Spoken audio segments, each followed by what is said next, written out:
I will be talking about the dangerous yet intriguing hobby of exploring abandoned mines.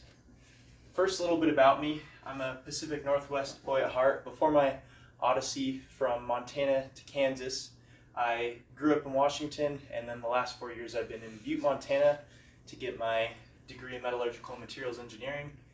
I've always loved mining history. My grandpa's a rock hound, my great-grandpa's a rock hound.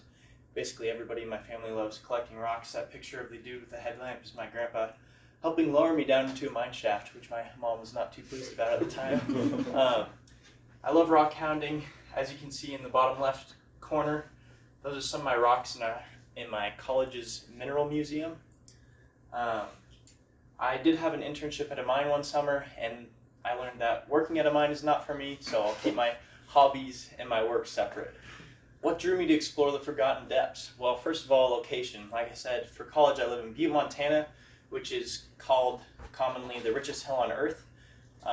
During a certain time period, Butte, Montana produced 25% of the world's copper supply and 50% of the U.S.'s copper supply, and you can see some other statistics on how much copper we produced.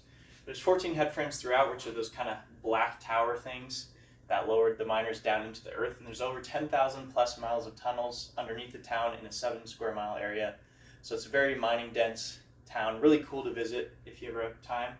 And the Berkeley Pit there, as you can see in the Google Maps image, is the world's largest Superfund site, and it's a massive pit of toxic water that is visible from space. So we know how to do good mining, and also we have an example of how to not do mining right in town. So reason number 2 why I like exploring abandoned mines is I enjoy off-roading and hiking. As you can see, that's my truck in the lower left almost rolling after taking a not too good line. And that's me with Taylor Peak in Colorado. Had to hike my namesake mountain. And on the far right, that's our hill in Montana, where we actually have elevation changes. Don't know if you guys have seen mountains ever. But we have letters that represent like school names, and we paint rocks and put them up on the hill. And our hill, our M Hill at college, has mine tailings piles on the hill itself. And last but not least, there's easily accessible information to find these mines, which I'll tell you how to do. First off, the first resource we can use is MGMB AIM in Montana, which stands for the Montana Bureau of Mines and Geology Abandoned and Active Mine Database, which is a state-run website that's publicly accessible. And so we can go on there and search by county. For example, here we have Silver Bow County. We can look at the latitude, the longitude, the property type, placer, so that means it's small. There's not like an actual mine there. And then last but not least, the commodities table, which is gold. And stuff to look for, not just with MGMB AIM, but all websites, is whether or not they have open adits and the type of the mine and commodities. So from here we can see there's no mill tailings, which means there's probably not a cool tailings pile to look through for rocks. There's no open adits. A guy visited it in 1992, so it's confirmed that the adits are collapsed, as you can see at the bottom here. So probably not worth visiting to explore, because there's nothing to explore except surface level stuff. The second resource is the diggings.com, and this one's not just in Montana. This one can be used anywhere in the US. But similar to MGMB AIM, it'll tell you latitude and longitude. You can search on a map and find your primary commodities.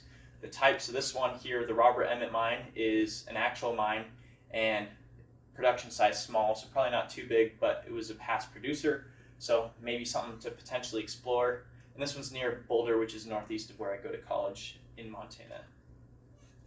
And last but not least is mindat.org, and if I remember correctly, this one's more like online wiki where anybody can upload data.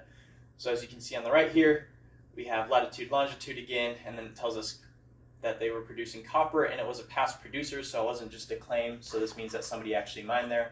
Might be worth checking out. And of course, also Google Maps Satellite View, which is ironically what I use the most often, even though it has the least data, because there's a lot of stuff not on any of these sites that you can find just looking at satellite view and looking for overturned earth. As you can see here, there's a few tailings piles.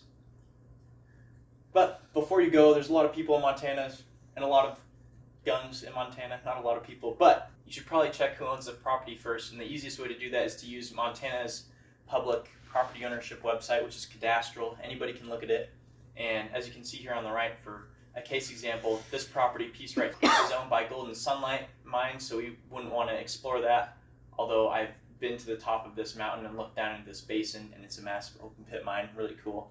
But just on the other side of that mountain, that's an active gold mine, but there's a bunch of inactive old mining claims for gold on the backside, and that's where this Google Maps satellite photo is from, and that's when my friend's standing in one of the holes near the mine.